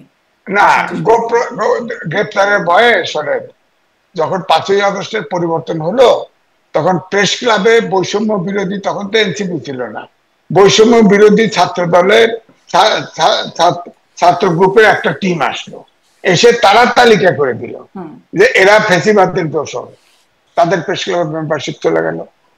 আপনি দেখেন সেক্রেটারিয়েটে এক জায়গায় আগুন লাগছে, শর্ট সার্কিটে আগুন তো লাগতেই পারে, সব সাংবাদিকের অ্যাক্রিডিটেশন কার্ড বাতিল হয়ে গেল। বলেন, আপনি দেখেন 160 জনের মতো সাংবাদিক গ্রেপ্তার আছে, এদের ভিতরে অনেকেই টাকা পয়সা মালিক, ক্রাইম করেছে মানলাম, তাদের বিচার হোক। অথচ অনেক অনেক সাংবাদিকের বিরুদ্ধে খুনের মামলা দেওয়া হয়েছে। আপনার কি বিশ্বাস হয়? আপনি তো সংবাদপত্রের লোক, আপনার কি বিশ্বাস হয় যে আমি অপরাধ করতে পারি, আমি চুরি করতে পারি, আমি খুন করব? আমার কথা সত্য, খুন করলে বিচার করুক, ফৌজদারি মামলা যা আছে করুক। এখন এই যে তারপরে ধরেন পত্রিকা বলেন, প্রতিষ্ঠান বলেন, সব দখল হয়ে গেছে, মাথা বদলে গেছে, ভিতরে বদলে গেছে। হ্যাঁ, এই যে এগুলা আমি তো এই জন্য বলি, বর্ডার উইদাউট রিপোর্টার প্রত্যেক বছর সূচক দেয় না, এই 3টি কারণে, এই কয়েকটি কারণে সূচক নেমে আসবে বাংলাদেশে। যদিও ডক্টর মোহাম্মদ ইউনূস বলতেছে যে আপনারা যা সমালোচনা করেন করেন, হ্যাঁ কোনো সমস্যা নাই, কিন্তু ভিতরে ভিতরে তো সব মব সন্ত্রাসের সব দখল, এই জনকণ্ঠ কয়েকদিন আগে দখল হয়ে গেছে। কর্মচারী আর সাংবাদিকরা কমিটি করে পত্রিকা চালাতেছে, আর বেতন পায় না, বেতন পায় না। বলেন আপনি এটা হলো? অনেক বড় বড় পত্রিকা বলেন, টেলিভিশনে বলেন, আপনার হেড অফ নিউজ সিও বদলে গেছে, ভিতরে আপনার সাংবাদিক বদলে গেছে। তো এটা সংবাদ, এটা স্বাধীন গণমাধ্যমের পরিস্থিতি আছে, এরকম আছেই, আগেও ছিল, এখন ভেবেছিলাম যে সেটা হয়তো চলে যাবে, কিন্তু সেই প্রশ্নটার জন্য এটা রয়ে গেছে। আমি আবারও সেই জায়গাটিতে আসি যে ডাক্তার আব্দুল নূর তুষার, এই যে সমাজ সেবামূলক কাজ করা, ভালো ব্যবহার বা বিপদের পাশে দাঁড়ানো, এই অ্যাপ্রোচটা, এই কৌশলটা টিকে গেল। অন্যদিকে মানে যেটি জনাব এম এ আজিজ বলছিলেন যে মুক্তিযোদ্ধাদের দল বিএনপি বা মুক্তিযুদ্ধের কথা বলা যে দলগুলো আছে, তাদের অবস্থান সেখানে দেখা যাচ্ছে না, বরঞ্চ মুক্তিযুদ্ধ বিরোধিতার ইতিহাস যেই দলের সাথে, তাদের ছাত্র সংগঠনের এরকম জয় জয়কার, মানুষ মানে ছাত্রদের কাছে কি এখন তাহলে এই যে বিষয়গুলো, যে কৌশলগুলোর কথা আমরা আলোচনা করছিলাম, সেই কৌশলগুলোই মুখ্য, আর মুক্তিযুদ্ধের চেতনা বা মুক্তিযুদ্ধ যে বিষয়টা, সেটি আসলে গৌণ এখন? বিষয়টা এত সরলীকরণ করলে হবে না, এইখানে আপনাকে ফিরে যেতে হবে মুক্তিযুদ্ধের চেতনাকে একটি পণ্যে পরিণত করার যে প্রক্রিয়া শুরু করেছিল আওয়ামী লীগ। সেইখানে মুক্তিযুদ্ধের চেতনা মূলত রাজনৈতিকভাবে বিক্রি করার জিনিস। মুক্তিযুদ্ধ একটা রাজনীতি ছিল, কিন্তু সেই রাজনীতি আওয়ামী লীগের রাজনীতি না। লোকজন মুক্তিযুদ্ধ এই জন্য করে নাই যে আওয়ামী লীগ ক্ষমতায় আসবে, লোকজন মুক্তিযুদ্ধ করেছিল তার নিজের স্বাধিকার পাওয়ার জন্য। যে স্বাধিকার আন্দোলনের প্রধান নেতা হিসেবে সেই সময় আওয়ামী লীগের একাধিক নেতা আবির্ভূত হয়েছিলেন, যাদের নেতৃত্বে ছিলেন শেখ মুজিবুর রহমান। ফলে জনগণ তখন আওয়ামী লীগকে বেছে নিয়েছিল স্বাধীনতা অর্জনের জন্য। আওয়ামী লীগ জনগণকে বাইছে নেয় নাই স্বাধীনতা আনার জন্য, জনগণ আওয়ামী লীগকে বেছে নিয়েছিল, ভোট জনগণ দিয়েছিল, তাই না? এবং দিয়ে আওয়ামী লীগকে ঠিক করেছিল, কারণ জনগণ মনে করেছিল যে এই দলের মধ্যে এরকম নেতা আছে যে স্বাধীনতা এনে দিতে পারবে। কিন্তু স্বাধীনতা পরবর্তী কালে আওয়ামী লীগ মুক্তিযুদ্ধকে ট্রেডমার্ক বানিয়ে নিজেরা ব্যবহার করতে শুরু করলো, যে এটা এককভাবে তাদের কৃতিত্ব, এবং শুধু এককভাবে তাদের কৃতিত্ব না, এই কৃতিত্বের সিংহভাগ হচ্ছে একটি পরিবারের, এবং সেই পরিবারের পাগল ছাগল হইল নামের সামনে শেখ থাকলে সে ভালো। আপনি বলেন, আমরা একাধিক শেখকে দেখেছি তো যে তারা কি ধরনের আচরণ করেন, কিন্তু তাদের কোন ধরনের প্রতিকার হয়েছে? দল থেকে তাদের পদের কোনো অবনতি হয়েছে? বরং আমরা দেখেছি পরিবারের সদস্য দিয়ে সংসদ, বিভিন্ন জায়গা, দলের বাইরে বিভিন্ন জায়গা প্রায় ভরে ফেলা হয়েছিল। এই যে প্রক্রিয়া, চেতনার নাম দিয়ে রাজনীতি দখলের প্রক্রিয়া, দল দখলের প্রক্রিয়া, চেতনার নাম দিয়ে অন্য দলের উপর নির্যাতন চালানোর প্রক্রিয়া, ফলে মুক্তিযুদ্ধকে যে এইভাবে বিতর্কিত করে তোলার পেছনে এই পতিত স্বৈরতন্ত্রের একটা বিরাট ভূমিকা আছে। হ্যাঁ, যেমন সামরিক বাহিনী থেকে যদি বাজে শাসক আসেন তাহলে সামরিক তন্ত্র বিতর্কিত হয়েছিল। আপনি দেখবেন যে এরশাদ সাহেব যে কাণ্ডটা করেছিলেন, এতে করে এমন একটা অবস্থা তৈরি হয়েছিল যে মানুষ মনে করতো যে সকল জেনারেলি এরশাদের। তো এটা কি কেন হয়েছে? কারণ ওই একই ঘটনা। আপনি যদি মুক্তিযুদ্ধের চেতনাকে জনগণের জীবনে প্রকৃত অর্থে প্রতিষ্ঠা করতে চাইতেন, তাহলে একটি সাংস্কৃতিক পরিবর্তন আনার চেষ্টা করতেন বাংলাদেশে, মানুষের আচরণের পরিবর্তন আনার চেষ্টা করতেন, শিক্ষায় এমন পরিবর্তন আনতেন যে পরিবর্তনের মধ্যে দিয়ে বাংলাদেশের মানুষ তার স্বাধীনতার গৌরবকে এবং যা কিছু অহংকার সবকিছুকে তার নিজের মনে করতে পারতো। কিন্তু আওয়ামী লীগ কি করেছে? আপনি আওয়ামী লীগ করলে মুক্তিযুদ্ধের চেতনার দাবিদার, আপনি যদি আওয়ামী লীগ না করেন তাহলে আপনি রাজাকার, এবং যে দলই করেন না কেন আপনি রাজাকার। হ্যাঁ, ওরা এমন কাউকে বাদ দেয় নাই যাকে রাজাকার বলে নাই। আমাকেও রাজাকার বলেছে, আমাকে ছাগু বলেছে, রাজাকার বলেছে, এগুলা বলেছে, এবং আমি সেটা শুনেছি, শুনে প্রতিবাদ করেছি, কখনো সহ্য করে গেছি। আমার অপরাধ কি ছিল জানেন? আমি ইসলামী ব্যাংকের একটি অনুষ্ঠানে, আমি পেশাদার উপস্থাপক, আমি তারপরেও গিয়েছিলাম, মূলত তারা ওইখানে একটা চ্যারিটি করেছেন আমার একটা প্রতিষ্ঠানে, আমরা একটা দাতব্য প্রতিষ্ঠান চালাতাম, তো ওনারা যখন রিকোয়েস্ট করেছে আমি গিয়েছিলাম। ওইখানে কিন্তু আওয়ামী লীগের 9 জন নেতা উপস্থিত ছিলেন স্টেজে। কারো দোষ হলো না, আমার দোষ হলো। কেন? কারণ তারা আমাকে বেছে নিয়েছিলেন যে আমাকে আক্রমণ করতে হবে। একদল আমার পরিচিত লোক সিপি গ্যাংকে আমার বিরুদ্ধে নিয়োজিত করেছিলেন, সকাল বিকাল গালিগালাজ। একই ধরনের গালিগালাজ আমি এখন স্বাধীনতা বিরোধী বট বট পক্ষের কাছ থেকেও পাই। মানে আমি এটাতে অভ্যস্ত হয়ে গিয়েছে যে ঠিক কথা বললে আপনাকে গালি খাইতে হবে। কিন্তু এই যে আওয়ামী লীগ চেতনার নামে গালিগালাজ শেখালো লোকজনকে, এখন আমরা আগেও করেছি, গালির বিপরীতে কথা বলেছি, কিন্তু এই যে গালির সংস্কৃতি চালু করা, এই যে মানুষকে ট্যাগ করার সংস্কৃতি চালু করা, এগুলা কি মুক্তিযুদ্ধের চেতনা? মুক্তিযুদ্ধ সকল নিজে নিয়ে আমরা খুব যত্ন করে সেগুলো চর্চা করে যাচ্ছি। না না, খারাপ জিনিস আপনি সবসময় শিখবেন রে ভাই। আপনি নাক খুঁড়তে বললে দেখবেন বাংলাদেশের সব লোক নাক খুঁড়তেছে। এটা হচ্ছে অভ্যাস, কারণ এই খারাপ জিনিস একটা আরাম আছে। মানুষ যে খারাপ কাজ করে, শয়তানে তো সাকসেসফুল কেন? এর কারণ হচ্ছে শয়তানি করা অনেক সহজ। তো আপনি লোকজনের শয়তানি শিখালে শয়তানি তো আগে শিখবে, কারণ এটার জন্য জ্ঞান লাগে না, বুদ্ধি লাগে না, নৈতিকতা লাগে না, সততা লাগে না, ত্যাগ লাগে না। এটার জন্য আপনার কিছু হারাইতে হয় না, বরং আপনি পাইতেই থাকবেন। একটা ধরে টান দিবেন, ওটা ধরে টান দিবেন। এত বড় একটা গণ অভ্যুত্থান হলো, এত মানুষের প্রাণ গেল, কিন্তু শয়তানি গেল না। মানে শয়তানিটা ঠিক আমরা রেখে দিই। না না, এই শব্দটা এইভাবে আপনি বললেন না। এই গণ অভ্যুত্থান যেভাবে ঘটেছে, এই গণ অভ্যুত্থান ঘটেছে মূলত শয়তান তাড়ানোর জন্য, নিজের শয়তানি দূর করার জন্য কি গণ আন্দোলন হয়েছিল? আমরা সবাই ভালো হয়ে যাব কালকে থেকে, এইটা কি আন্দোলনের ভিতরে ছিল? আমরা নৈতিকতার পরাকাষ্ঠা দেখাবো, এইটা ছিল? ছিল যে শয়তান তারাও। তারপরে আমরা অনেকদিন, আমি সবসময় বলি যে সব এই পুরো গণ অভ্যুত্থানের সবচেয়ে অদ্ভুত স্লোগান লাগে, অনেক দিন হাইও আর ন হাইও। মানে তুমি অনেক খেয়েছো আর খেয়েও না। তাহলে কি খাওয়াটা কি ঠিক আছে? মানে অনেকদিন খাইলে অসুবিধা, অল্প দিন খাইলে ঠিক আছে? খাওয়া আগে বন্ধ হবে এটা বলা উচিত ছিল, যে অনেকদিন খাইও আর কেয়াই ন খাইও। মানে অনেকদিন খেয়েছো আর কেউ খেও না। কিন্তু স্লোগানটা কিন্তু এইটা না, অনেকদিন খাইও আর ন খাইও। মানে তুমি অনেক খেয়েছো আর খেও না, মানে আমি অনেক খাবো এখন বাধা দিও না। এই যে বাধা দিও না, আমি অনেক খাবো, এই জায়গাতে যে রাজনীতিকে নিয়ে গেল, সেটা কি হলো? আপনি চিটাগাঙে যান, দেখবেন সমন্বয়কের নামে সবচেয়ে বেশি চাঁদাবাজির অভিযোগ। একজন সমন্বয়ক আছেন, যিনি আবার নিজেকে বিএনপির নেতা বলে দাবি করেন, ছাত্র দলের নেতা হিসেবে দাবি করেন। উনি নাকি আমির খসরু মাহমুদ চৌধুরীর কাছ থেকে চাঁদা নিয়েছেন বলে একটা প্রচলন, একটা কথা প্রচলিত হয়েছে। এই যে গুজবগুলি প্রচলিত হয়েছে, এইগুলি তো ছাত্র দলের ক্ষতি করেছে। লোকে মনে করেছে যে এই ছাত্র দল। ধন্যবাদ। শেষের দিকে যাব, কিন্তু ওই জাতীয় নির্বাচনের প্রশ্নটাতে আমি যেতে পারছি না, একটু শেষ করি এই জায়গাটিতে এসে। যে ডক্টর আলী রিয়াজ, ঐক্যমত কমিশনের সহসভাপতি, তিনি আজকে প্রথম আলোর আলোচনায় বলছেন যে সামনে ফেব্রুয়ারিতে নির্বাচন না হলে জাতীয় নিরাপত্তার জন্য সেটি মানে সমস্যাজনক, বা জাতীয় নিরাপত্তার প্রশ্নের মুখে পড়বে, এরকম একটা বক্তব্য তিনি আজকেই দেখছিলাম। জাতীয় নিরাপত্তা বিঘ্নিত হবে। জি জনাব এম এ আজিজ, এখানে একটু জানতে চাই, এখনো না হলে জাতীয় নিরাপত্তা বিঘ্নিত হবে, মানে না হলে এই প্রশ্নটা খোদ মানে সরকারের ভেতর থেকে বা কর্তৃপক্ষের কাছ থেকে আসছে কেন? না দেখেন, জাতীয় নিরাপত্তার ডেফিনেশন তো ভয়ঙ্কর, এই কথাটা তার মুখ থেকে আসা উচিত হয় নাই। তিনি অন্য রাষ্ট্রের আপনার সদস্য বলেই হয়তো এই কথা বলতে পারেন। জাতীয় নিরাপত্তা ভয়াবহ ব্যাপার। আমার মনে হয় আমরা ওই জায়গায় যাব না। তবে এখন যে ঐক্যমত্য কমিশনের তিনি ভাইস প্রেসিডেন্ট হিসেবে কাজ করছেন, আজকেও যে বৈঠক করেছেন, যেসব জায়গায় অসঙ্গতি রয়ে গেছে সেখানে জামাতে ইসলামের অ্যাডভোকেট তিনিও ছিলেন শিশির মণি। তিনি তো এই সরকারের বৈধতা চ্যালেঞ্জ করেছেন। তিনি তো 106 অনুচ্ছেদ থেকে পাইলো, এইসব সব প্রশ্ন তুলেছে।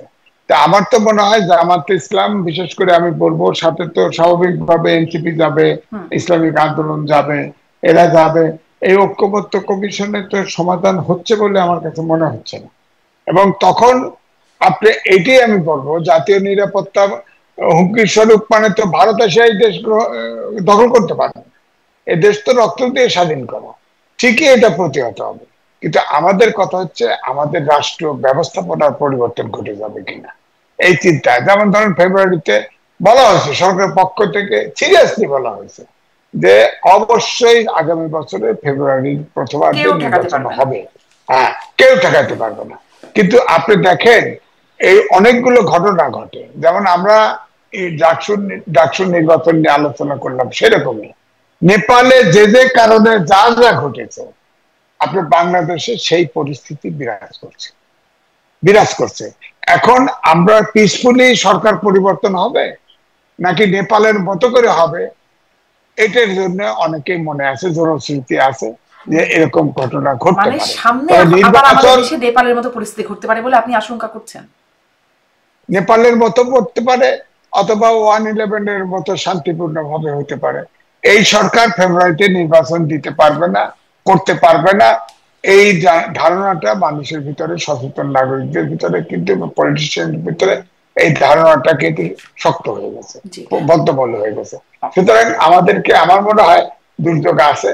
আর যে এনসিপি যেটা হলো, যে এই ডাকসুর ভিতরে যে বোঝা গেল যে যাই বলেন, যে তারা কিন্তু আস্তে আস্তে কেমোথেরাপি খেয়ে ছোট হয়ে যাচ্ছে, তাদের পৃথিবী খুব ছোট হয়ে গেছে। আর তারা এত জনাব আজিজ, ধন্যবাদ। একটু ডাক্তার আব্দুল লতিফ আপনার কাছে ছোট্ট করে এই বিষয় বিশ্লেষণ জানতে চাই যে এখনো কেন না হলে এই সংখ্যাটার বিষয়টা আসছে। আপনার কি মনে হয়, আপনিও কি সামনে নেপালের মতো বা একাগরের মতো, বা আপনি আসলে কি পরিস্থিতি দেখেন? আমি কখনোই অরাজনৈতিক কোনো সমাধান আমি বলি না, কারণ এটা তো আমরা চাই না। যা আপনি চান না সেটা আপনি বলবেন। আপনি কি বলবেন, ধরেন আপনাকে কেউ জিজ্ঞেস করলো যে আগামী বছর যদি আপনি গরুর মাংস খেতে না পারেন তাহলে কি হবে, আপনি বলবেন আমার ক্যান্সার হবে। মানে আপনি মনে মনে আপনার ক্যান্সারের কথা ভাববেন। তো আমরা যেমন ভাবি না সেটা, সেরকম আমাদের এটা ভাবারও কোনো কারণ নাই যে খুব খারাপ হবে, আবার একটা ওইরকম অবস্থা তৈরি হবে যেমন নেপালে হয়েছে, কিংবা আরো অরাজকতা তৈরি হবে, কিংবা এটা ভাবারও কারণ নাই। তবে আশঙ্কা তো মানুষের মধ্যে থাকবে। আশঙ্কাকে আপনি নিবৃত্ত করতে পারবেন কিভাবে? আপনার কাজের মধ্যে দিয়ে। আপনি আমাকে বলেন নেপালে এই ঘটনার পরে কত দ্রুত তারা নির্বাচনের তারিখ দিয়ে দিয়েছে। এর কারণ হচ্ছে তারা বুঝতে পেরেছে যে নির্বাচন মানে হচ্ছে জনগণের রায়। জনগণের রায় যেই ক্ষমতা আসুক, জনগণ সেটার দায়িত্ব নেয়। তো নিলে আরেকটা ধ্বংসযোগ্য, আরেকটা অরাজকতা, আরেকটা অসুবিধা এটা আসলে এড়ানো যায়। তো আপনি শ্রীলঙ্কাতেও খেয়াল করে দেখেন, শ্রীলঙ্কাতে যখন এই ধরনের অরাজকতা হয়েছিল, আপনি দেখবেন যে সরকার ক্ষমতা এসেছিল দ্রুত নির্বাচনের ঘোষণা দিয়েছিল। এবং এই যে নির্বাচন যে আসলে দ্রুত অরাজকতাকে দূর করে, এটা তো পরীক্ষিত সত্য। কিন্তু এই সরকার কি করেছে, তারা নিজেরাই দীর্ঘদিন ধরে বলেছে বিচার হবে, এইটা হবে, সংস্কার হবে, অমুক হবে, তমুক হবে, আমরা করবো। নির্বাচন নিয়ে তাদের এক ধরনের দ্বিধাদ্বন্দ্ব মানুষের কাছে প্রকাশিত হয়েছিল। তারপরে বিভিন্ন রাজনৈতিক দল চাপ দেওয়ার পরে তারা জুনে হবে সেইখান থেকে ফেব্রুয়ারিতে এসেছেন, মানে 4 মাসে গিয়েছেন।